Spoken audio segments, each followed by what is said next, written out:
नमस्कार, मैं फिरोज अली खोजी। आप देख रहे हैं खोजी न्यूज़। आज खोजी न्यूज़ की खास बातचीत में हमारे साथ मौजूद हैं समाजवादी पार्टी के वरिष्ठ नेता एवं पूर्व मंत्री मुकेश चौधरी जी। मुकेश चौधरी जी के राजनीतिक और सामाजिक जीवन के बारे में हम उनसे बात करेंगे और उनके सामाजिक जीवन के बारे में हम उनसे जानेंगे। मुकेश चौधरी जी, आपका खोजी न्यूज़ में स्वागत है। बहुत बहुत शुक्रिया आपका। नमस्कार। आपकी पॉलिटिक्स में किस तरह एंट्री हुई है? पॉलिटिक्स में तो छात्र जीवन से ही इंटरेस्ट था पॉलिटिक्स में, और 96 से करीब पॉलिटिक्स में रहे, लेकिन सक्रिय राजनीति में 1999 में आया मैं। कैसे आपका चयन हुआ कि मैं राजनीति में जाऊँ? मैंने बताया तो कि छात्र राजनीति के साथ साथ जहन बन गया कि राजनीति करनी है, और 96 में जब छोटे थे काफ़ी, तब से ही लग गए, और 99 2000 के आसपास में सक्रिय राजनीति में एक्टिव हो गया। समाजवादी पार्टी के अलावा अन्य किसी दल में रहे हैं आप? नहीं। समाजवादी पार्टी के किन किन पदों को आपने अभी तक विभूषित किया है? देखिए, मैं 1999 में समाजवादी पार्टी का सक्रिय सदस्य बन गया था, और 1999 से लेकर और आज तक मैं समाजवादी पार्टी में ही हूँ। समाजवादी पार्टी में रहते हुए सर्वप्रथम मैं जिला सचिव बना। उस समय रामशरण दास जी, जो आज हमारे बीच नहीं हैं, वो हमारे प्रदेश अध्यक्ष हुआ करते थे, और शिवपाल यादव जी हमारे प्रमुख महासचिव थे। उस समय मैं जिला सचिव बना। कुछ दिनों के बाद, करीब 1 साल बाद, फिर मैं प्रदेश कार्यकारिणी में सदस्य बना। उसके बाद मैं प्रदेश सचिव के पद पर रहा। फिर मैं प्रदेश कार्यकारिणी में ही विशेष आमंत्रित सदस्य रहा। उसके बाद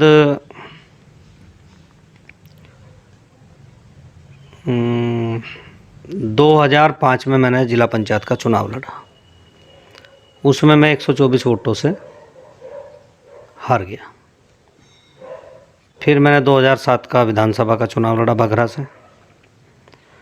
उसके बाद मैंने 2010 में ब्लॉक प्रमुखी का चुनाव लड़ा। 2010 से 2016 तक, 15 तक, मतलब 11 में शपथ हुई प्रमुखी की। उस समय 2011 में शपथ हुई, तो 2015 तक, 16 तक मैं ब्लॉक प्रमुख बघरा रहा।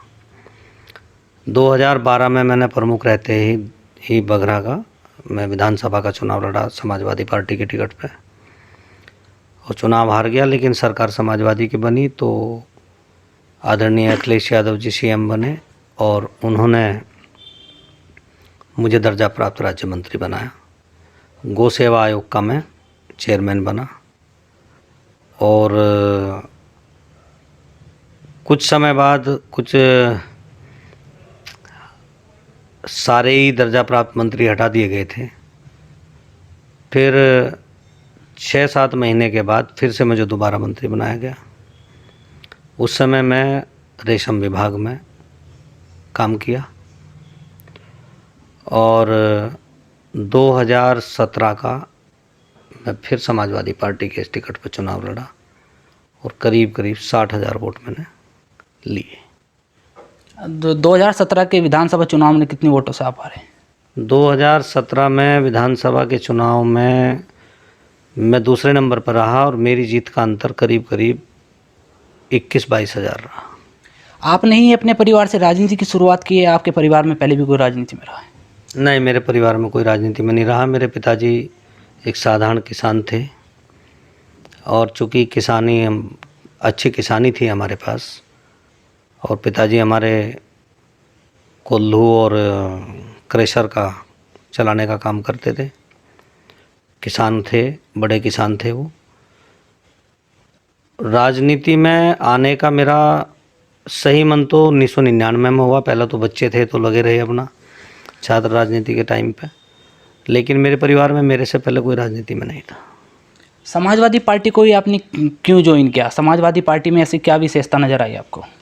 देखो, चौधरी चरण सिंह जी हमारे आदर्श रहे, और चूँकि आदरणीय मुलायम सिंह यादव जी चौधरी चरण सिंह के शिष्य रहे। उनके विचारों में हमेशा मैंने चौधरी साहब के विचार झलकते देखे और उनकी बातों से प्रभावित हुआ, इसीलिए समाजवादी पार्टी को चुना। समाजवादी पार्टी के किन बड़े बड़े आंदोलनों में शामिल रहे हैं? समाजवादी पार्टी के 1999 से जितने भी बड़े आंदोलन, छोटे आंदोलन, जो भी आंदोलन हुए, सब में मैं शामिल रहा। चाहे घेरा डालो डेरा डालो रहा हो, चाहे आपका बसपा की सरकार भगाने का आंदोलन रहा हो, जो भी आंदोलन हुए वो सारे आंदोलन में मैं साथ रहा पार्टी। अब तक के आंदोलनों में से सबसे बड़ा समाजवादी पार्टी का आंदोलन कौन सा मानते हैं जिसमें आप शामिल रहे हैं? समाजवादी पार्टी का आंदोलन हमने 2011 में साइकिल यात्रा में हिस्सा लिया, वो बहुत बड़ा आंदोलन था। और जब घेरा डालो डेरा डालो में पूरे प्रदेश में आंदोलन हुआ था तब भी था। हल्ला बोल वाला आंदोलन भी बहुत बड़ा था। सारे आंदोलनों में मैंने हिस्सा लिया। कोई आंदोलन में ऐसा नहीं है जिसमें मैंने समाजवादी पार्टी के हिस्सा ना लिया हो। सियासत जीवन का कोई एक ऐसा यादगार पल जिसमें आपने किसी व्यक्ति की मदद की हो या उसे न्याय दिलाने का काम किया हो जिससे आपको सुकून मिला हो? देखिए, मैंने राजनीति में हमेशा इंसाफ की बात कही, गरीब दबे कुचले और मजलूम लोगों की मदद की। मैं 2012 से लेकर 17 तक सरकार में रहा। उस समय मैंने बहुत लोगों की मदद की। कुछ ऐसे लोग हैं जिनकी मदद करके मेरे को सुकून मिला, लेकिन ये है कि वो पब्लिकली नहीं कहना चाहिए। जैसा निर्धना का मामला था, उसमें कुछ निर्दोष लोगों को फंसाया जा रहा था, उनकी मैंने जान बचाई।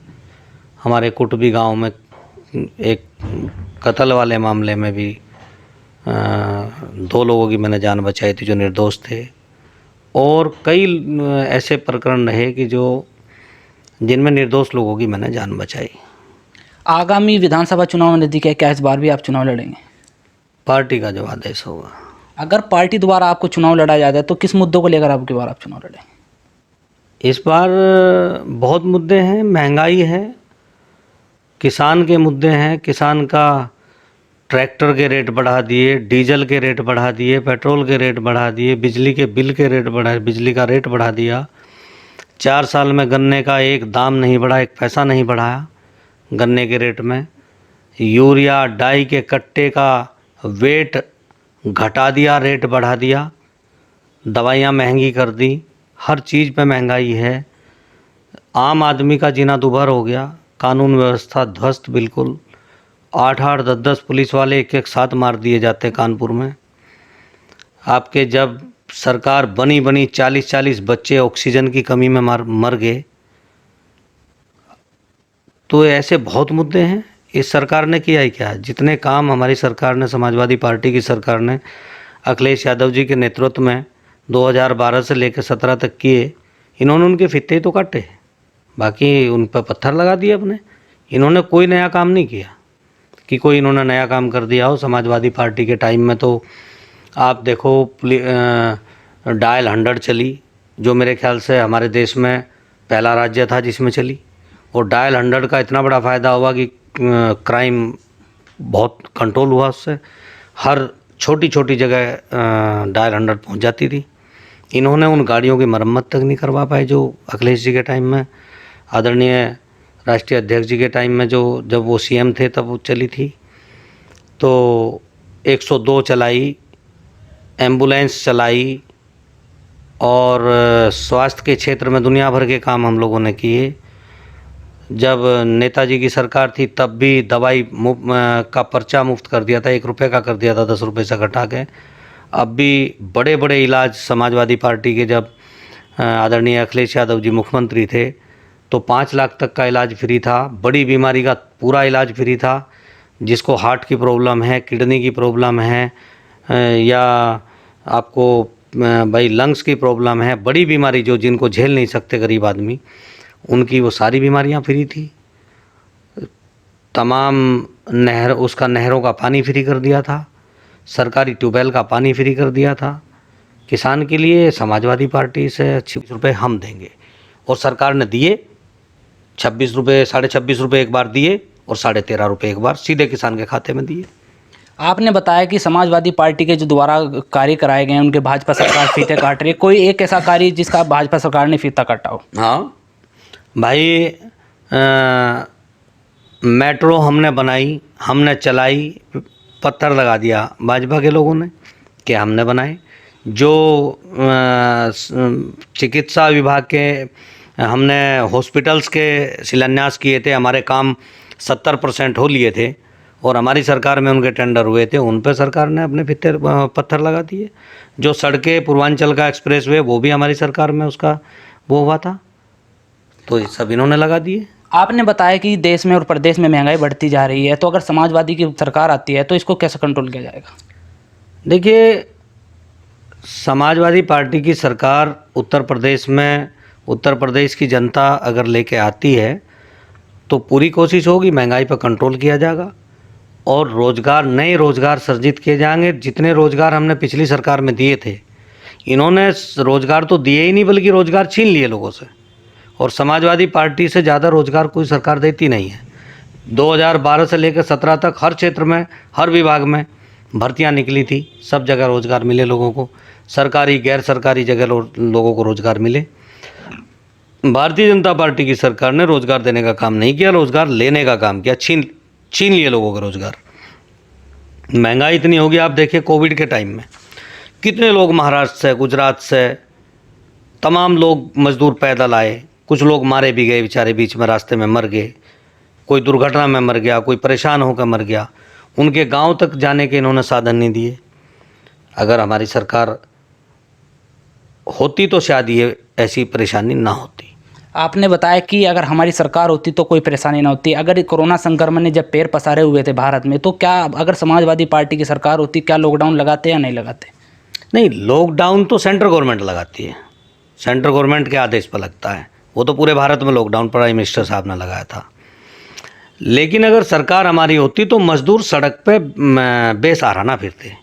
उन मज़दूरों को लाने का, ले जाने का, खाने का, खिलाने का तमाम इंतजाम सरकार करती, अच्छे से इंतजाम करती। हमारी सरकार के टाइम में इलाहाबाद में कुंभ हुआ था और उस कुंभ जैसा इंतजाम आज तक ये सरकार 2-3 कुंभ करा चुकी होगी। एक भी कुंभ में दिखा दे कि ऐसा कोई इंतजाम इन्होंने करके दिखाया, कोई नहीं कर सकता। देखा जाता है कि अधिकांश दल राजनीतिक रोटियां सेकने के लिए कभी धर्म के नाम पर तो कभी जाति के नाम पर लोगों का बांटने का काम करते हैं, तो इस परिपाटी को कैसे खत्म किया जा सकता है? देखिए, जब तक किसान मजदूर धर्म और जातियों में बंटता रहेगा तब तक उनका शोषण होता रहेगा।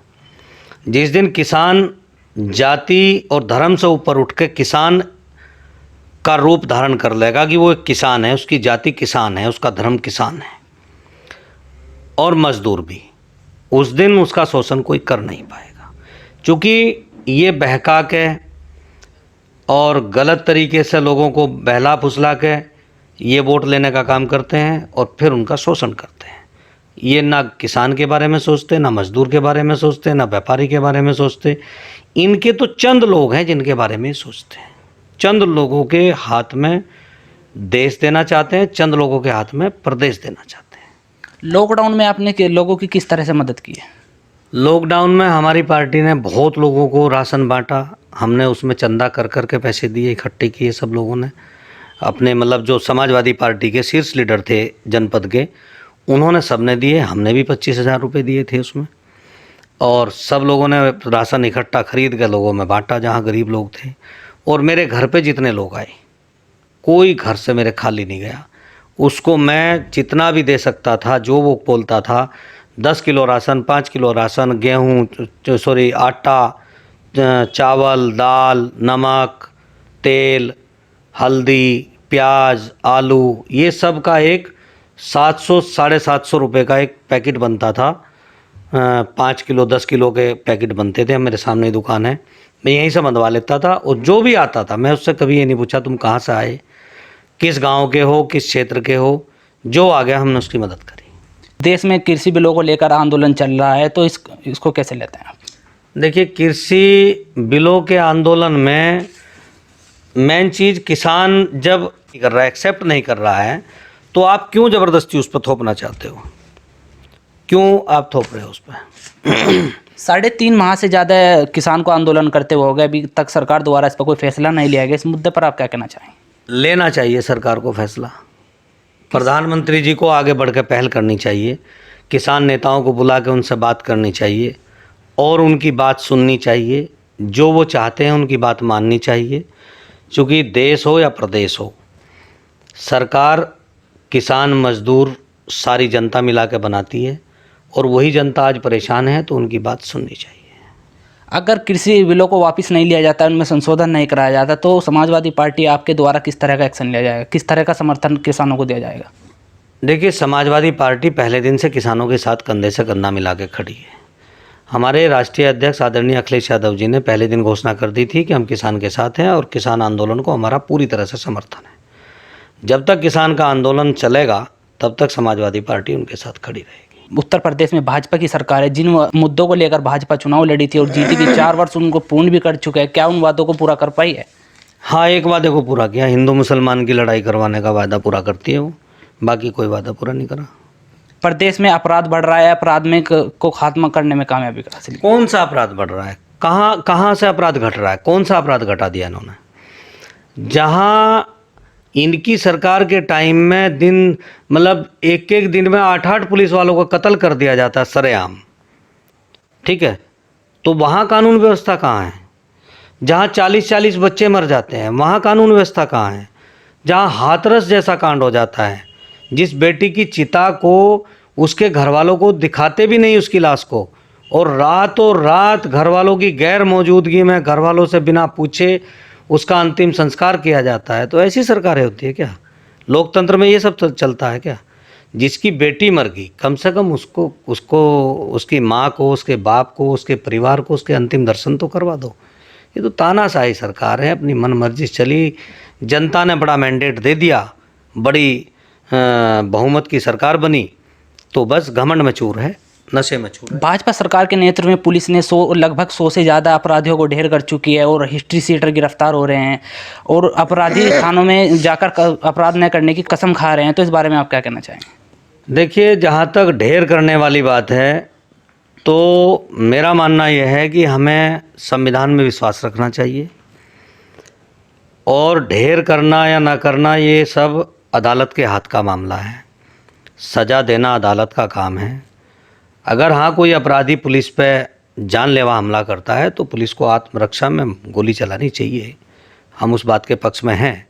लेकिन बेवजह किसी की टांग तोड़ देना, किसी के गोड्डे तोड़ देना, छोटे छोटे अपराध में भी जेब काटने में या हल्के फुल्के में भी आप गोड्डे तोड़े ना, पकड़ के पुलिस कोर्ट में पेश करे, अदालत उनको सज़ा दे। अदालतें किस लिए हैं देश में?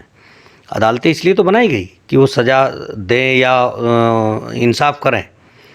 और जहाँ तक बात है जो आपने कहा कि हिस्ट्री शीट तो इन्होंने 1 से लेकर 100 तक सब की खोल दी। जो विरोधी दल के नेता हैं उन सब की हिस्ट्री शीट खोल दी, झूठे मुकदमे लगा के खोल दी, झूठे मुकदमे दर्शा के खोल दी। एक चार्ट बनाया, 3 मुकदमे झूठे दर्शाए, जिनका उस आदमी से कोई मतलब भी नहीं है, उसकी हिस्ट्री शीट खोल दी। हिस्ट्री शीट खोलने का तो इन्हें शौक़ है, और विरोधी दल के जो नेता हैं उनकी भी खोल दी। और इनके दल में जो नेता हैं, इनके दल के जो नेता हैं, अब कुलदीप सेंगर हैं, कानपुर के कहाँ के वो हैं, शायद विधायक रहे, अब तो सज़ा होगी, अब तो एमएलए नहीं रहे होंगे, सज़ा होगी। उनके कारनामे देखो। इनकी सरकार के गृह मंत्री रहे, गृह राज्य मंत्री स्वामी चिन्मानंद जी, उनके कारनामे देखो। इनकी सरकार के जितने बड़े बड़े नेता हैं, एमएलए एमपी हैं, उनके कारनामे देखो। उनकी कहीं हिस्ट्री शीट नहीं खोलते हैं, वो सब पाक साक हैं। हाँ, विरोधी दल में भी कोई नेता है और वो अपराधी है, अगर उसने भाजपा ज्वाइन कर ली तो वो फिर वॉशिंग मशीन से धुल के वहाँ पहुँच जाता है, फिर उसका सारे दाग धुल जाते हैं, उस पर कोई दाग नहीं रहता। जब तक वो विपक्ष में रहेगा तब तक उस पर सारे दाग हैं, कोई दाग नहीं बचता। जनपद में देखा जा रहा है कि बच्चे भीख मांग रहे हैं, युवा नशे कर रहे हैं, तो भीख मांगना भी एक अपराध की श्रेणी में आता है, तो इस बारे में आप क्या कहना चाहेंगे? सोचना चाहिए मुख्यमंत्री जी को।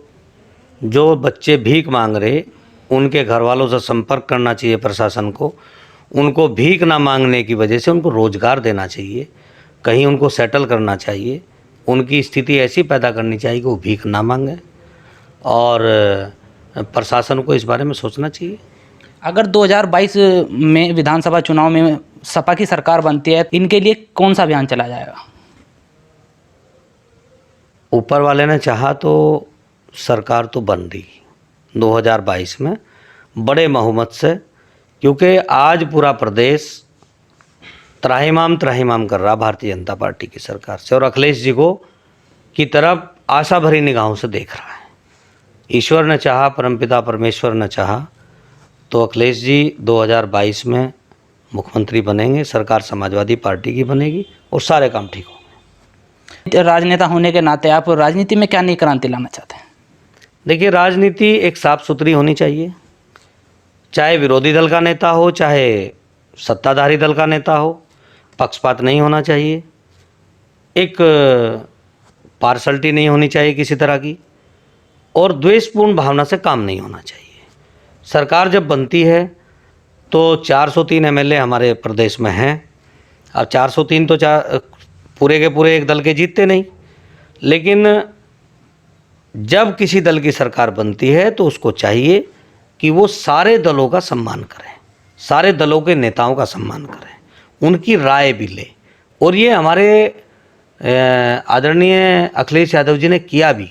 जब 2012 से 17 की सरकार थी, अखिलेश जी ने पूरे प्रदेश के विधायकों को बुला करके उनसे पूछा भी कि भाई आपके क्षेत्र में जो काम होने बताओ। उन विधायकों जो गैर दल के विधायक थे, गैर सत्ताधारी दल के विधायक थे, उनके क्षेत्रों में भी नल दिए, 100 नल दिए थे उन्होंने। तो सबसे पूछा था, सबका सम्मान करते थे। और मेरा मानना यही है कि राजनीति विचारों का मतभेद हो सकता है, मनभेद नहीं होना चाहिए और द्वेषपूर्ण भावना से काम नहीं करना चाहिए किसी भी तबके के लिए, किसी भी दल के लिए, किसी भी जाति धर्म के लिए।